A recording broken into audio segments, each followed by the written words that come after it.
Robert sat at his large oak kitchen table, staring into the black void of his morning coffee. The house was quiet. It's a kind of heavy silence that only settles in when a place is built for a family but only occupied by one person. At 68, Robert had everything he had ever worked for: a beautiful 4-bedroom home in a quiet suburb, a fully funded retirement account, and a vintage car sitting in the garage that he spent years restoring. Yet, as he looked around the room, he felt a distinct hollowness in his chest. He had spent his entire life working, saving, and sacrificing to build a legacy. But lately, he was starting to fear that legacy was becoming a target rather than a gift. Robert's life had not been an easy one. He had lost his wife Martha nearly 30 years ago, when their son David was just a little boy. He remembered standing in the hospital corridor all those years ago, holding David's tiny hand, promising him that everything would be okay. From that day on, Robert had dedicated every breath to making good on that promise. He wore old clothes while David wore new ones. He worked double shifts at the factory and took odd jobs on weekends just to ensure David never felt the absence of a mother or the pinch of poverty. And for a long time it seemed like he had succeeded. David had grown into a fine young man. He was polite, educated, and, most importantly to Robert, he was happy. Then David met Lena. At first, Robert thought Lena was the answer to his prayers. He had worried about David being alone after he left for college. When Lena came into the picture, his son seemed to glow. She was beautiful, charismatic, and seemingly ambitious.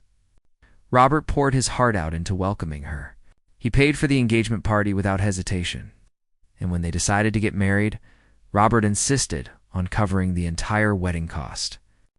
He wanted the day to be perfect for them. He remembered watching them dance at the reception, his heart swelling with pride, thinking that he had finally completed his life's work. He had raised a good son who found a good wife. He thought he was done sacrificing. But slowly, almost imperceptibly at first, things began to change. The shift didn't happen with a shout or an argument. It happened in the small, quiet moments between the hellos and goodbyes. It started with the casual comments.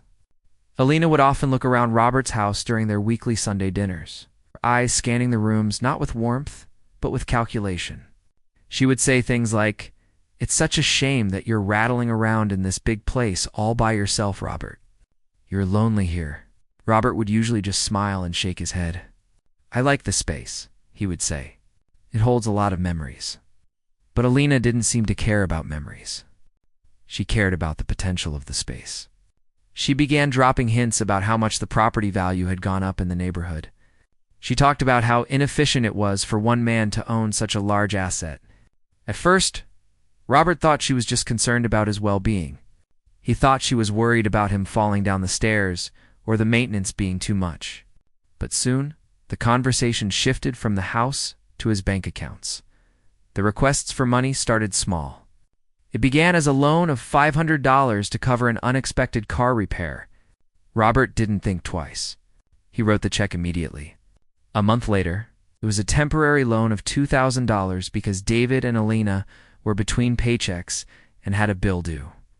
Again, Robert helped. He told himself that this is what family does. He had the money, and they were struggling.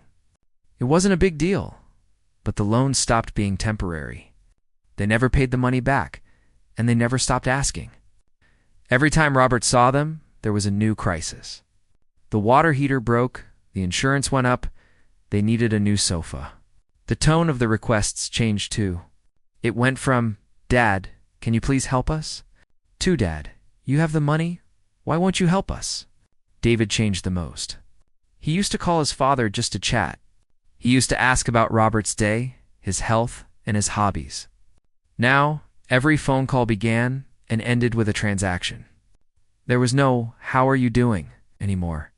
It was just, "We need this." Robert tried to talk to his son about it, wanting to connect with the boy he raised, but David would just brush him off, saying, "Don't worry about it, Dad. We're just in a tight spot. We'll pay you back when we can." Robert knew they wouldn't. Wasn't stupid. He saw the brand new clothes Lena wore, expensive dinners they posted on social media, and the luxury car David bought shortly after borrowing money for bills. It hurt him deeply. It wasn't about the money. He had plenty of that. It was about the respect. It was about the feeling that he was being viewed not as a father, but as a resource to be mined until it was empty. The tension reached a breaking point about a month before the big dinner. David and Lena came over for a visit, and Lena spent the entire time walking around the living room, touching the furniture, and making comments. She sat down on the antique sofa that Martha had loved and said, "You know, Robert, this style is really outdated. You should sell this stuff. You could get a lot of money for it, and you don't need all this clutter." Robert felt a flash of anger that he had to suppress. "Martha picked this furniture," he said quietly. "I'm not selling it." Lena rolled her eyes and looked at David. David just looked down at his phone, ignoring the tension in the room. That was when Robert realized that David wasn't just being passive. He was complicit. He was allowing his wife to disrespect his father's home and his mother's memory. That night, after they left, Robert sat alone in the living room, the silence pressing in on him again. He looked at the familiar photographs on the mantelpiece, pictures of David as a child, smiling and gap-toothed, holding up a fish he had caught, or wearing a graduation gown. That boy was gone. In his place was a stranger who looked like him, but didn't act like him. Robert felt a chill go down his spine. He had always thought that walking away from family was the worst thing a person could do. But for the first time, he wondered if staying and letting them destroy him was worse. He didn't know what was coming, but he knew the easy days were over. The storm was already at his door. He was the only one left to board up the windows.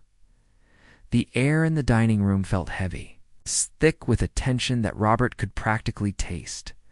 It was a Sunday evening, usually the highlight of his week, but tonight the atmosphere was different. He had spent the afternoon preparing David's favorite meal pot roast with roasted vegetables and fresh bread from the bakery down the street. He wanted everything to be perfect. For weeks, he had been feeling the distance between them growing, a cold void that seemed to widen every time they met, and he was desperate to bridge that gap. He lit candles and set the table with the good china, the plates that had been in the family for 3 generations, hoping that a nice, warm meal might remind them of the bond they used to share. When David and Lena arrived, they didn't come empty-handed, which was a rare surprise. They brought a bottle of expensive wine, but Robert noticed immediately that the visit lacked the usual warmth. David gave him a quick, one-armed hug that felt more like a formality than an embrace, and Lena barely made eye contact, choosing instead to immediately start critiquing the arrangement of the living room furniture. She moved a vase slightly to the left and sighed, remarking that the lighting in the house was depressing. Robert forced a smile, ignoring the comment, and ushered them to the table. For the first 20 minutes of the meal, the conversation was strictly surface level.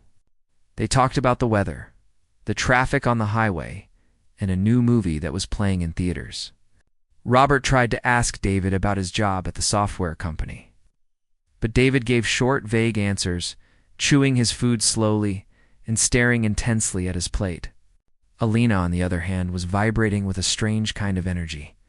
She was smiling, but it didn't reach her eyes. She kept glancing at David, as if they were sharing a secret signal that Robert wasn't privy to. Robert's stomach began to churn. He had lived long enough to recognize when something bad was about to happen. He put down his fork, his appetite suddenly gone. He looked at his son, really looked at him, and saw the dark circles under his eyes. He didn't look like a man enjoying a Sunday dinner with his father. He looked like a man walking to war at the executioner. "Is everything okay, David?" Robert asked, his voice trembling slightly. "You seem quiet tonight." David opened his mouth to speak, but Lena cut him off. She wiped her mouth with a napkin, folded it neatly, and placed it next to her plate. The clinking sound of the silverware hitting the table seemed deafeningly loud in the quiet room. "We actually need to talk to you about something important, Robert," Lena said. Her voice was calm. Too calm.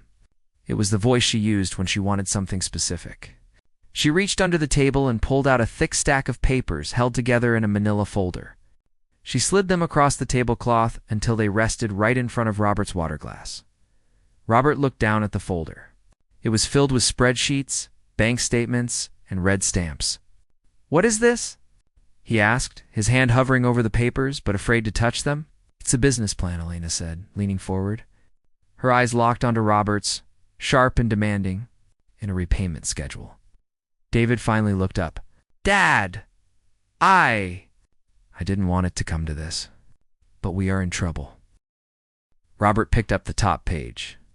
His eyes scanned the numbers, but they didn't make sense at first. Then, one number jumped out at him, printed in bold red font at the bottom of the summary page. $500,000. He blinked, thinking his eyes were playing tricks on him. He looked at David, confusion written all over his face. $500,000. What is this for? Lena sighed, leaning back in her chair and crossing her arms. It's the debt from my online startup. You know, I've been working on the import business for the last year. Robert did know. He remembered Lena talking about buying designer goods in bulk and selling them online. She had called it a sure thing. He had assumed it was a small hobby, something she did on the weekends. He didn't know she had borrowed nearly $500,000 to fund it. The business failed, Lena said bluntly, her voice void of emotion. The market shifted, and the suppliers were unreliable. Now, the lenders want their money back. They are threatening to foreclose on our house, Daddy. We are going to lose everything. Robert felt a wave of dizziness wash over him. He set the paper down slowly. This wasn't just about bad luck. This was catastrophic mismanagement. He looked at David, waiting for him to step in, to explain how they could be so reckless. David? Robert whispered. David looked miserable, staring at his hands. I assigned the loans, Dad. I thought she knew what she was doing. I thought we'd make a fortune. But now, if we don't pay by Friday, they are going to take the house, and they will garnish my wages. We will be bankrupt. Robert took a deep breath, trying to steady his racing heart. It was a terrible situation, surely, but surely they weren't asking him for the full amount. I am so sorry this happened, Robert said, his voice gaining strength. I can help you. I have some savings set aside. I can give you $10,000, maybe $15,000 to help you catch up on the immediate payments. It won't fix everything, but it will buy you some time to figure out a plan. Silence fell over the table. It was so quiet Robert could hear the refrigerator humming in the kitchen. Lena let out a short, sharp laugh that sounded more like a bark. She looked at David with a look of pure disbelief, then turned her gaze back to Robert. $10,000? She asked, her voice rising. Robert, are you joking? I don't understand, Robert stammered. We don't need some time, and we don't need a few $1,000s to cover interest, Lena snapped. She tapped her finger hard on the $500,000 figure. We need you to pay this off. All of it. Right now. The room began to spin. Robert stared at his daughter-in-law, unable to comprehend the words coming out of her mouth. Lena, I am retired. That is my life savings. That is the money I need to live on for the rest of my life. I cannot just give you $500,000. I can't. You can, and you will, she said coldly. Look at the situation logically. You are 68 years old. You live in this big, empty house alone. How much money do you really need to spend in the next 10 or 15 years? You don't have anyone else to leave it to. We are your only family. Rob felt the words like a slap in the face. You want me to give up my security? You want me to drain my entire account so you don't have to face the consequences of your bad business decisions? It's not a decision, Dad, David finally spoke up. His voice was weak, but he was backing her up. He looked at Robert with pleading eyes.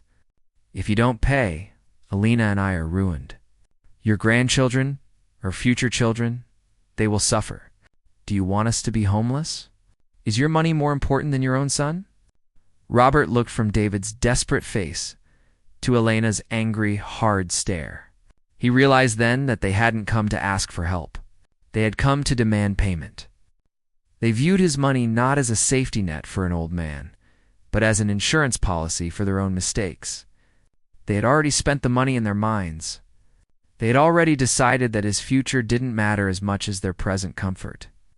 I am not paying this, Robert said, his voice firm, though his hands were shaking under the table. I will help you find a lawyer. I will help you move into a rental if you lose the house. but I'm not going to bankrupt myself for this. The temperature in the room seemed to drop 20 degrees. Lena stood up, her chair scraping loudly against the floor. Fine, she hissed. If that's how you want to be, if you want to watch your son suffer because you're too selfish to open your checkbook, then so be it. But don't think you can just walk away from this. David stood up too, not looking at his father. He couldn't even meet Robert's eyes. He grabbed his jacket, looking like a beaten dog. Yet he was following the master who held the leash. We're leaving, David mumbled. Robert sat alone at the table as they walked out. He heard the front door slam shut, the sound echoing through the empty house like a gunshot. He looked down at the spread of food, the roast now cold, the wine untouched. The Sunday dinner he had hoped would save his family had just ended the relationship he thought he had. He realized with a sinking heart that this wasn't just a fight about money. It was a battle for his dignity. It was only just beginning. For 3 days after the dinner, Robert didn't leave the house. The silence he used to find peaceful now felt oppressive, like a heavy weight pressing down on his chest. He kept replaying the scene in the dining room over and over again. He saw the cold look in Elena's eyes and the way David had just sat there, staring at his hands, refusing to stand up to his wife. It felt like a bad dream that he couldn't wake up from. He walked through the rooms of his home, touching the furniture, looking at the photos on the walls, and felt a profound sense of loneliness that he hadn't felt even in the years immediately after his wife passed away. But as the days passed, Robert's initial shock began to turn into something else: determination. He was a father first. He knew that people made mistakes, and he knew that fear could make people do crazy things. He convinced himself that David wasn't truly acting of his own free will. Lena was the driving force behind this madness. David had always been a follower, easily swayed by the people around him. Robert believed that if he could just get David alone without Lena whispering in his ear, he could reason with him. He could remind him of the bond they shared and figure out a rational solution. On the 4th morning, Robert picked up the phone. His hands were shaking slightly as he dialed David's number. It rang several times before David finally answered. Hello? David's voice sounded tired and rough. David, Robert said softly, trying to keep his voice steady. It's Dad. I was wondering if you could come over this morning. Just you. I think we need to talk man to man. There was a long pause on the line. Robert heard a muffled sound in the background, like a TV playing or someone talking. I don't know, Dad, David sighed. Lena thinks we shouldn't talk to you until you agree to help. I'm not asking for money, David, Robert said quickly. I just want to see my son, please. Just for an hour. For coffee. Another pause, longer this time. Finally, David agreed. Okay, I'll be there at 11. But just so you know, I'm not coming to argue. We need a solution. Robert hung up the phone with a sigh of relief. He spent the next hour cleaning the kitchen and preparing a pot of fresh coffee. He tried to push the memory of the demand out of his mind. He told himself that this meeting would be the turning point. He would offer a reasonable compromise, and David would see reason. They would hug, maybe cry a little, and start fixing the mess together. When David arrived, he looked terrible. He had lost weight, and his eyes were red, as if he hadn't slept in days. But he also had a defensive posture, his shoulders hunched and his jaw set tight. Robert ushered him into the living room, the same room where Lena had insulted his furniture days before. Sit down, son, Robert said, gesturing to the sofa. I made coffee. David sat on the edge of the seat, looking around the room nervously. I can't stay long, Dad. Elena is waiting for me. Robert ignored the mention of Elena. He sat in his armchair opposite his son and took a deep breath. David, I've been doing a lot of thinking. I know you're scared. Losing the house is a terrifying thought, but I want you to understand my position. That money in the bank isn't just numbers on a screen. It is my lifeline. If I give you $500,000, I have nothing left. If I get sick, if the house needs a new roof, if I need care when I'm older, I have no way to pay for it. David looked down at the floor, rubbing his hands together anxiously. But we have a plan, Dad. Elena says once the debt is cleared, we can invest again and make the money back. We can pay you back in a few years. Can't promise that, Robert said gently. And you can't ask me to gamble my life on a maybe. But I am willing to help. I've spoken to my bank, and I can take out a loan against my own equity. I can give you $50,000. It's not $500,000, but it's enough to cover your immediate payments and buy you some time to sell the house or find a better solution.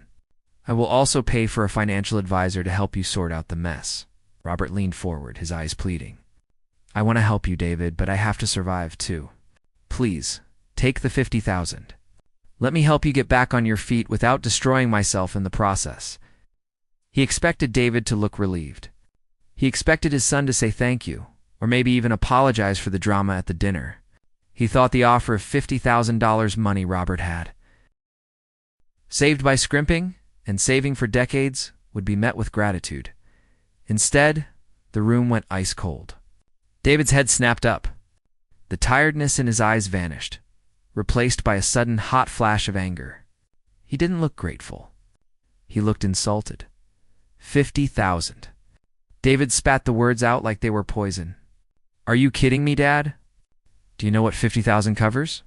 It covers the interest for 3 months. That's it.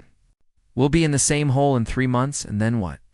It buys you time to sell the house, Robert repeated, his voice rising slightly. You need to downsize, David. You can't afford that lifestyle. That is the reality. Sell the house. David stood up, pacing the small rug in front of the sofa. Lena loves that house. We built our life there. You want us to just pack up and move into some cheap apartment because you won't help us? You have the money, Dad. I checked your mail. I know how much is in that account. You have millions. You're going to die soon anyway. Who are you saving it for? The words hit Robert like a physical blow. He sat frozen in his chair, staring at his son in disbelief. Is that what you think? He whispered. That I'm just a bank account waiting to be emptied? That my life doesn't matter because I'm old? David didn't back down. The years of manipulation had clearly taken root deep inside him. It's not fair, he shouted, his voice cracking with frustration. You have all this money sitting there doing nothing, and we are drowning. You're supposed to help your family. That's what parents do. You're being selfish. You're choosing your own comfort over your son's future. Robert felt a tear roll down his cheek, hot against his skin. He looked at the young man standing in front of him, screaming for money, and realized with a sinking heart that this wasn't Lena talking.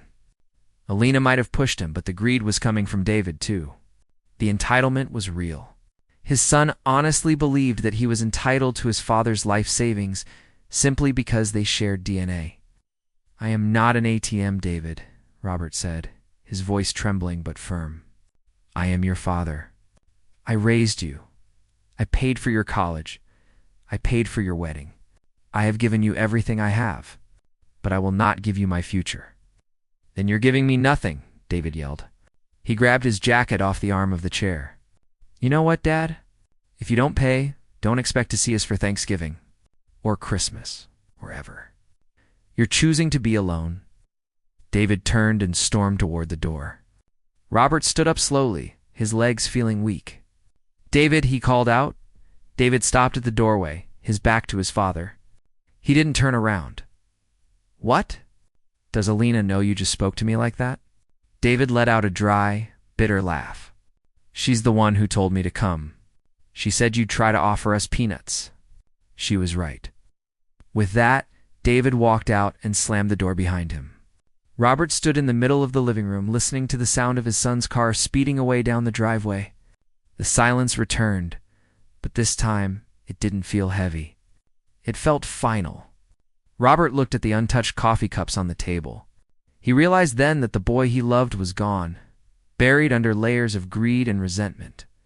The man who had just walked out was a stranger who viewed Robert not as a parent, but as an obstacle to be removed. The realization settled in Robert's stomach like a stone. He wasn't just dealing with a debt. He was dealing with a son who no longer loved him. And for the first time in his life, Robert realized he might have to fight his own child to survive. After the disastrous meeting in his living room, Robert knew he couldn't handle this alone anymore. His heart was breaking, but his mind was finally starting to clear up. He realized that talking to David was like talking to a brick wall, and talking to Lena was like trying to reason with a storm. They didn't care about his feelings, his history, or his well-being. They only cared about the number in his bank account. Robert decided he needed to bring in a professional. He called Mr. Henderson, a lawyer who had been a friend of the family for decades, and the man who had helped him with his will and his late wife's estate. Robert asked him to set up a formal meeting. He thought that if David and Lena sat in a lawyer's office, surrounded by law books and serious faces, they might understand the reality of the situation.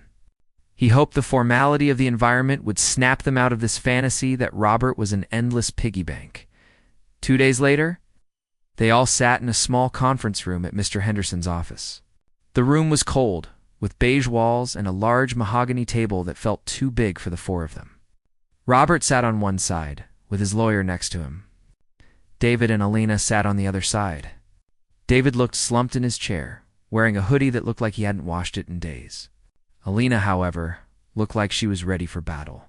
She was dressed sharply, her face made up perfectly, and she had a stack of folders in front of her. Just like she had brought to the dinner table Mr. Henderson. An older man with silver hair and kind eyes cleared his throat. He spoke slowly and clearly, trying to be the voice of reason. He explained Robert's financial situation in detail. He showed them spreadsheets that proved Robert's money was tied up in pensions and retirement funds that could not be easily accessed without severe penalties. He explained that if Robert liquidated everything to pay the $500,000, he would be left with almost nothing to live on for the rest of his life. "Robert is willing to help you with a smaller amount," Mr. Henderson said, his voice calm but firm. "And he is willing to help you find a bankruptcy lawyer to handle the debt properly. But he cannot pay the full $500,000. It is legally and financially impossible for him to do so without destroying his own security." Robert looked across the table at his son, waiting for a sign of understanding. He expected David to look at the numbers, realize the mess they were in, and accept the help that was being offered.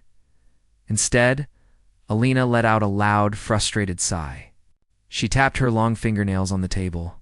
"This is just legal talk," she snapped, looking straight at Mr. Henderson. "We know he has the money. We just need you to convince him to move it around. Sell the house. Sell the stocks. We don't care how he gets it. We need it now." David shifted uncomfortably in his chair but didn't speak. He just stared at the wood grain of the table, refusing to make eye contact with anyone. "The house is not for sale," Robert said, his voice sounding stronger than he felt. "That is where I live. And I am not selling it to pay for a business mistake you made, Lena." Elena's face twisted into a mask of anger.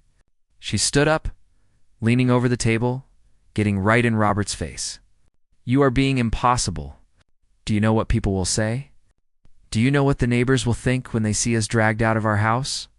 They will say that your father sat on millions of dollars while his own son lost everything. You care more about your stupid pride than your own flesh and blood." "I care about the truth," Robert said back, his voice rising. "The truth is that you spent money you didn't have. And now you want me to pay for it?" Lena sat back down, a cold, calculated look replacing her anger. She turned to David and nudged him hard with her elbow. "Tell him," she hissed. "Tell him what we agreed." David took a deep breath and finally looked up. His eyes were red and swollen, and when he spoke, his voice shook. "Dad, if you don't write the check today, we are done." Robert felt a chill run down his spine. "What do you mean, done?" "I mean," David said, his voice gaining a little strength, "that if you choose your money over us, then you are choosing to be alone. Lena says, and I agree, that we can't have you around the grandkids if you are going to be this selfish. We don't want them to know a grandfather who let his family suffer." Robert stared at his son, completely stunned. He had heard threats before, but this was different. This was David holding his future grandchildren hostage.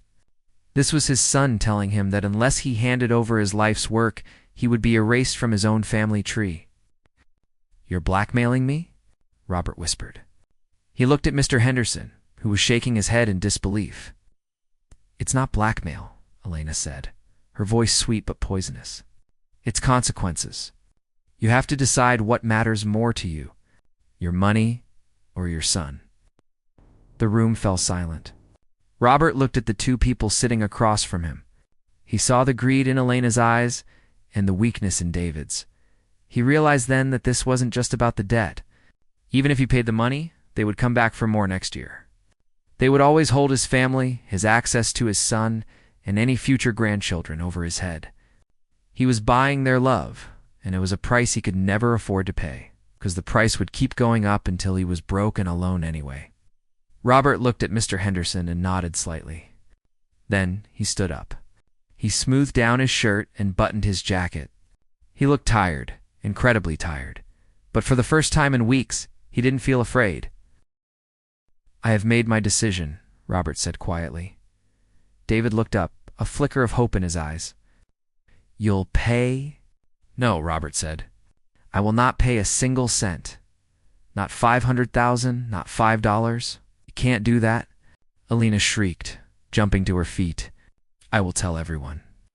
I will go to the newspapers. I will tell your church. I will tell all your friends that you are a monster who abandoned his family." Robert looked at her, and for the first time he saw her not as a villain, but as a pathetic, desperate person. "You can do whatever you want, Elena. Tell the whole town. It won't change the facts. I worked hard for my money, and I am going to keep it to live the rest of my life with dignity." He turned to David. "And you. You are my son, and I love you. But I cannot help you destroy yourself. If you want to be in my life, the door is open. But if you come here, the money stays off the table. Forever." Robert didn't wait for an answer. He didn't want to hear their screaming or their threats anymore. He nodded to Mr. Henderson, gathered his coat, and walked out of the conference room. As he closed the door behind him, he could hear Elena yelling, but the sound was muffled, distant. He walked down the hallway of the office building, his steps echoing on the floor. He had just cut the rope that was tying him to a sinking ship. It was the hardest thing he had ever done. But as he stepped out into the fresh air, he took a deep breath and realized he was finally free. The drive home from the lawyer's office felt like the longest journey Robert had ever taken. The streets outside were filled with people going about their normal lives, stopping at red lights, walking their dogs, laughing with friends. But inside Robert's car, the world felt completely different. He had just severed the tie to the only family he had left. He kept expecting to feel regret, sudden urge to turn the car around and run back into the office to write the check, just to make the pain stop. But as he gripped the steering wheel, he didn't feel regret. He felt a strange, quiet lightness. It was the feeling of a man who had been carrying a boulder up a mountain for years and finally decided to put it down. When he walked through his front door, the silence of the house greeted him. Usually this silence made him feel lonely, reminding him of his late wife and the absence of his son. But tonight, the silence felt safe. It wasn't an empty silence. It was a peaceful one. No one was there to judge him, to measure the furniture, or to look at him with dollar signs in their eyes. Robert locked the deadbolt with a loud click, a sound that seemed to say, "That's enough. No more." For the first few days, Robert didn't leave the house. He knew the storm was coming, and he was preparing himself for it. He didn't have to wait long. On the third day, he went to the local grocery store to buy some milk and bread. As he was walking down the cereal aisle, he ran into Mrs. Higgins, a neighbor he had known for 20 years. She looked at him with a mixture of pity and curiosity that made Robert's stomach turn. "Robert," she said, her voice hushed, "I heard about David. Elena posted something on that social media site, saying you kicked them out and refused to help with a medical emergency. Is that true?" Robert stopped his cart. He felt a flash of anger in his chest, but he took a deep breath and pushed it down. He realized this was part of Elena's plan. She wasn't just trying to pressure him. She was trying to turn the community against him to shame him into paying. She was twisting the narrative, making herself the victim and him the villain. Robert looked Mrs. Higgins in the eye and spoke calmly. "Mrs. Higgins, my son and his wife, made some very bad financial decisions. They asked me to give them every penny I have left to live on. I refused. That is the truth. I did not kick them out of my house. They walked out because I wouldn't write the check." Mrs. Higgins looked surprised by his firmness. She nodded slowly. "Well, I know you've always been a good man, Robert. It's just a shame, that's all. It is a shame, Robert agreed softly. But it's the truth. He finished his shopping and went home, but the encounter left him shaken. He realized that David and Lena weren't going to stop. They were going to slander him, lie about him, and try to ruin his reputation. He knew he couldn't control what they said, but he could control his own actions. A week later, the phone calls started. Robert had installed a caller ID machine after the first few angry hang-ups, so he let most calls go to the machine. One evening, however, he picked up the phone when he saw it was David. "Dad."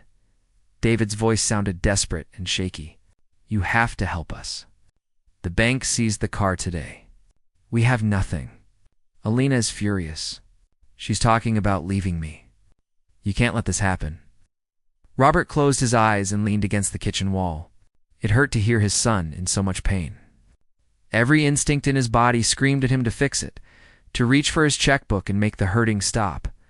But then he remembered the lawyer's office. He remembered the threats. He remembered the look in David's eyes when he said he would keep the grandchildren away.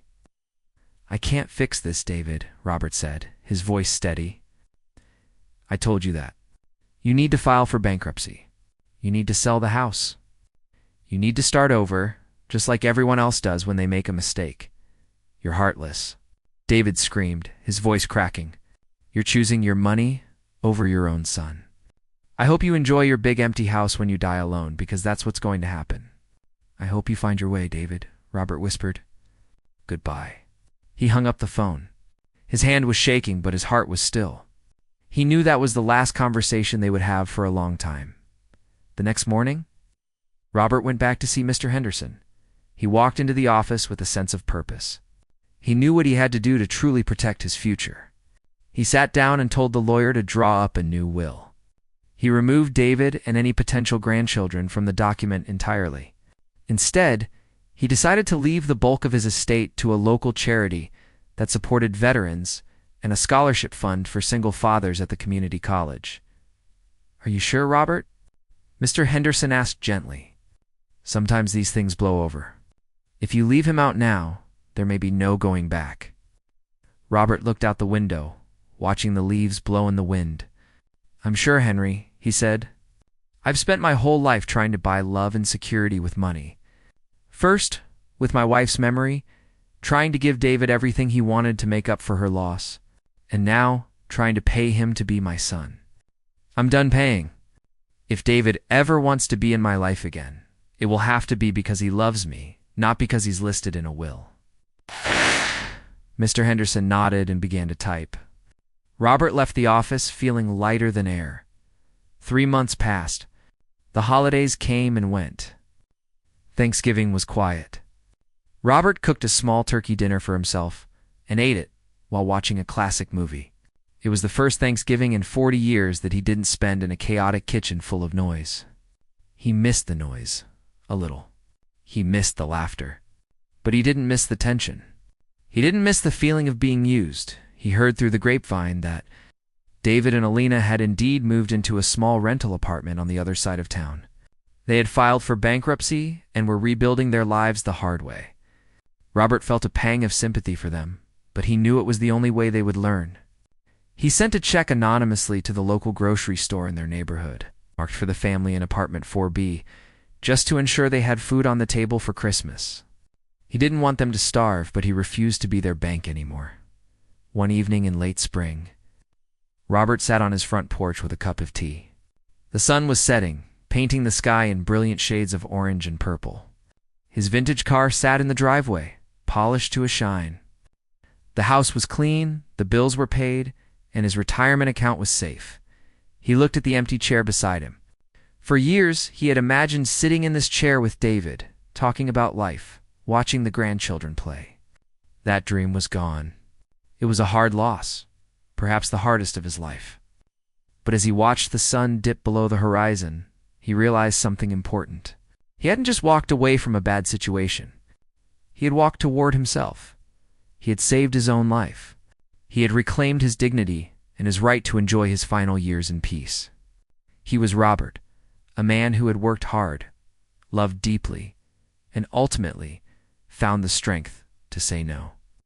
He took a sip of his tea and smiled. The house was quiet, but he wasn't lonely. He was finally, truly free.